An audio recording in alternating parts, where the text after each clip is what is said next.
Hey everyone, and welcome back for another deep dive. You know, we love to take these really complex topics and we'll unpack them and really try to understand what's going on.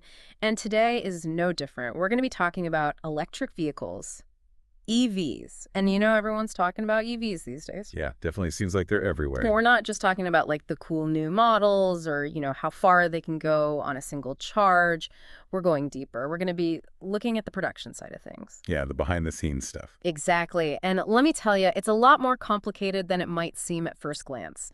So to help us really get into all this, we're going to be diving into this article from Investor called The Hidden Cost of Your Electric Vehicle Inside Indonesia's Nickel Industry. And just from that title, you can kind of get a sense of where we're going with this. Like, what is the true cost of these EVs? Are they really as green and sustainable as they're made out to be? So, you ready to get started? Absolutely. Let's dive in. Okay, so first things first, we got to talk about batteries. I mean, the battery is the heart of any EV, right? Yeah, for sure. And the key ingredient, the magic ingredient, you could say, that powers those batteries is nickel. And this is a big but. Most people don't realize just how much nickel is needed. It's a lot. Oh, yeah. And then there's the question of where all this nickel is coming from. Like, it's not just magically appearing out of thin air, right? Definitely not. So as the demand for EVs just keeps skyrocketing, right along with it goes the demand for nickel. And it's not just like, your typical supply and demand situation. This is like next level. Yeah. Because nickel is absolutely crucial for those high energy density EV batteries, the ones that give you that nice long range, so you're not constantly freaking out about running out of juice on the road. Yeah, exactly. Range anxiety. That's a real thing, especially if you're like thinking about making the switch to electric. So, okay, spill the beans. Where's all this nickel coming from? Okay, so it's mainly coming from Indonesia, specifically the island of Sulawesi. It's basically become like the epicenter of this whole nickel boom. Interesting. Yeah, and the article really zooms in on this one facility called IMIP. Yeah, IMEP. It's in the Morowali region of Sulawesi. And get this, it's absolutely massive, like 10 times the size of Central Park. Whoa. Yeah, over 3,000 acres. To put that in perspective, we're talking almost 2,300 football fields. That is mind-boggling. Yeah, you try to picture that much land. Like, just imagine it transformed from all this lush rainforest and rice paddies into this sprawling industrial complex. Yeah, I can't even wrap my head around that. So I'm guessing all this nickel mining and processing must have like a huge impact on Morowali's local economy. Oh, yeah, for sure. We're talking about like almost 600% economic growth between 2015 and 2022. Wow, that's insane. Yeah, it's created jobs and like a ton of economic activity. Yeah. But, Um, and this is a big but, I knew there was a but coming. It's never that simple, is it? nope. All this growth comes with a pretty hefty price tag. Okay, so let's talk about that price tag. What are we really looking at here? So basically, all this industrialization is super reliant on coal. And well, we all know that coal is a major culprit when it comes to pollution. Right. Yeah, and I remember the article mentioned something about like layers of dust building up everywhere, not just in people's homes, but like in schools and playgrounds too. Exactly. It's a serious problem. Yeah, that's super concerning. Especially when you think about what that means for the health of the people living there. Totally. And it's not even just the dust. This reliance on coal for energy leads to like major air pollution, which means respiratory problems Right. for both the residents and the workers. And the really tough part is that a lot of these workers feel trapped in these jobs despite all the risks. Trapped? What do you mean by trapped? Well, think about it. You're in like a rural area, Right. limited job opportunities. You got to provide for your family, put food on the table. Yeah. You know the risks, but what are your options? Oh, wow. That's the reality for a lot of people. That's heartbreaking. And then there's that awful fire that happened at the IMIP facility back on Christmas Eve 2023 that killed 21 men and injured so many more. That's just tragic. And that really points to this bigger issue of worker safety, doesn't it? Yeah, absolutely. And sadly, these accidents, they're not isolated incidents. The article goes into how unsafe the working conditions are in a lot of these nickel processing facilities. You have everything from fires to workers getting caught in machinery or falling from heights. It's a dangerous industry. And the workers, they know the risks, Right. but they often feel powerless to change anything about their situation. That's just awful. Yeah, it's a tough reality. And the article even tells the story of this one worker, Dekri Hari Jonathan. He was working to build a house for his family, and he tragically lost his life in the IOMIP fire. Oh my gosh. It's a stark reminder of the human cost behind this industry boom, you know. And it's not just the accidents themselves, it's what they reveal about the deeper issues within these facilities. Right, like systemic problems. Yeah, exactly. And speaking of systemic problems, the article highlights this investigation by Indonesia's human rights regulator. And what they found was pretty disturbing. I remember reading about that. What exactly did they uncover? So they found widespread safety violations and just a blatant lack of worker protection. It was like a lot of these companies are just completely turning a blind eye to their responsibilities. Hmm. And the article specifically calls out the Gunbuster Nickel Industry Plant. Yeah. Like workers there, they actually staged protests because the conditions were so unsafe. Hmm. And tragically, some of those protests led to even more deaths. Oh, wow. It's just heartbreaking. And it really shows the level of desperation and frustration that these workers are feeling. It's awful. It's like this vicious cycle. Workers are stuck in these dangerous jobs, and when they try to speak up for their safety, they face even more danger. Yeah, it's a really tough situation. And it makes you wonder, are we just shifting the burden of environmental damage and exploitation from one place to another? Like, in our quest for cleaner energy, are we just creating new problems somewhere else? That's a really important question. Mm-hmm. And it's one that we need to be asking ourselves as we transition towards a greener future. And it's not just about the workers either. The nickel boom in Sulawesi is having a ripple effect on the entire environment. Right. The article talks about those wider environmental consequences, too. Yeah, it's pretty alarming. So what are some of the key issues there? Well, we're talking about pollution on a massive scale. Air pollution from those coal-fired plants, water pollution from the nickel processing, and soil contamination from all the waste and runoff. Ugh. Yeah, it's a lot.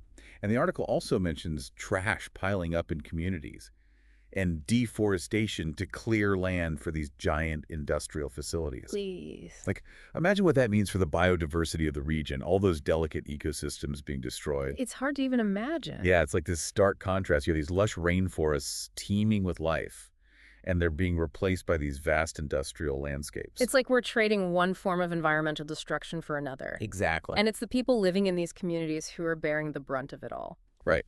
And the article talks about how deeply frustrated the residents are. They've protested, they've spoken out, but they feel completely ignored Yeah. by both the companies and the government. Yeah, I remember there was this one quote from a resident in the article that really stuck with me. Oh, yeah, which one? It was, "Do you think the government cares about us? No government cares about us. They just make promises, false promises." Ugh, yeah, that's a powerful quote. Yeah, it really captures that feeling of helplessness and disillusionment. It does. And it raises some serious questions about the power dynamics at play here. Like, who's really benefiting from this industry and who's paying the price? Exactly. We're pushing for electric vehicles as a solution to climate change. But if we're not careful, we risk just perpetuating the same patterns of exploitation and environmental degradation. It's a tough realization. On the one hand, we need to move away from fossil fuels to combat climate change, and EVs seem like such a crucial part of that solution.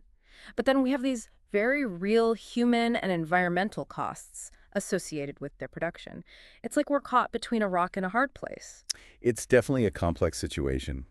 The article really highlights that tension between this global push for clean energy and the often unseen human and environmental costs that come with it. Yeah. We can't just focus on the shiny new technologies. We need to look deeper, understand the full picture. You're right. I'm starting to see why they call this a hidden cost. It's so easy to get caught up in the excitement of new technology that we forget to think about the impact it has on the world around us. Exactly. And that's why it's so important to have these conversations, to bring these issues to light, and to encourage people to think critically about the choices we make as consumers. Well said.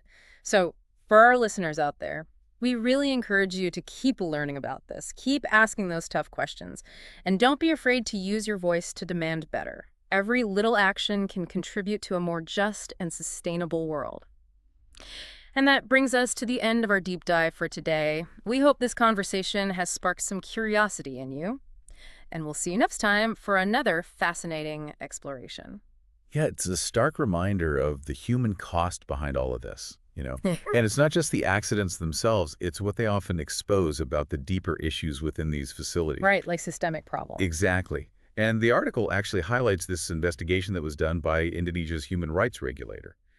And their findings were Well, pretty disturbing. Oh, right. I remember reading about that. What did they find exactly? So basically, they uncovered all these widespread safety violations and just like a blatant disregard for worker protection. It seemed like a lot of these companies were just turning a blind eye to their responsibility. Yeah, that's It is. And the article specifically points to the Gunbuster Nickel Industry plant as like a prime example of this. a gunbuster. Yeah, and workers there, they actually ended up staging protests in response to these like super unsafe working conditions. Wow. And tragically, some of those protests actually resulted in even more deaths. Oh my gosh, that's terrible. It's just heartbreaking. And it really underscores the level of desperation and frustration that these workers are feeling. It's like this awful cycle, They're stuck in these dangerous jobs, and when they try to speak up for their safety, they end up facing even more danger. Yeah, it's a really tough situation for sure. It makes you wonder, with all this talk about EVs being the solution, are we really just shifting the burden? Like, are we just moving the environmental damage and the exploitation from one place to another? That's a really, really important question. Yeah, It's something we should all be thinking about as we make this transition toward a greener future. absolutely. And it's not just the workers who are being impacted. The nickel boom in Sulawesi is affecting the entire environment too. Right. The article talks about those broader environmental consequences. Yeah, it's pretty alarming when you really start to look into it. So what are some of the key issues there? So we're talking about pollution on a massive scale, Okay. air pollution from the coal-fired power plants, water pollution from the nickel processing itself, and soil contamination from all the waste and runoff. That's a lot. Yeah. And on top of that, the article mentions things like trash piling up in communities and deforestation happening to clear land for these huge industrial facilities. Keys. It's like we're just replacing one environmental disaster with another. And you got to think about what that means for the biodiversity of the region, too. All those delicate ecosystems are being destroyed. Yeah, it's hard to even fathom the scale of it all. It is, and it's easy to feel overwhelmed. Absolutely. But it's important that we don't turn away from these issues. I agree. And the people who are living in these communities are the ones who are feeling the effects of all of this the most. Right, and the article talks about how frustrated they are. They've been protesting, they've been trying to make their voices heard, but they feel completely ignored by both the companies and the government. Yeah, I remember that one quote from a resident in the article. Which one? It was, "Do you think the government cares about us? No government cares about us. They just make promises. False promises." Ugh, yeah, that one really hit hard. It really captures that sense of helplessness and disillusionment. For sure, and it makes you question the whole system. Totally. Like, who's really benefiting from all of this? Yeah. And who's paying the price? Exactly, and it's ironic because we're pushing for EVs as this like big solution to climate change. But if we're not careful, we're just going to end up perpetuating the same harmful patterns of exploitation and environmental damage. It's tough because on one hand, we know we need to transition away from fossil fuels, and EVs seem like a crucial part of that. But then we have these very real human and environmental costs that are tied to their production. It is a really complex situation. He feels like we're stuck between a rock and a hard place. I get that, and the article really highlights that tension. The tension between this global push for clean energy and the hidden costs that often come with it. It's a lot to unpack. It is, for sure, and I think that's why articles like this one are so important. We need to look beyond just the shiny new technologies and really understand the full picture. You're right. I think this is why they call it a hidden cost. It's so easy to get excited about the possibilities and completely overlook the impact these things have on the world around us. Exactly. And that's why we need to keep having these conversations. We need to shine a light on these issues and encourage everyone to think critically about the choices we make. Especially as consumers. Especially as consumers. Because ultimately, our choices have power. They do. It really is. I mean, where do we even go from here? Like, the demand for EVs is only going to keep growing, but we can't just ignore these like huge ethical and environmental concerns.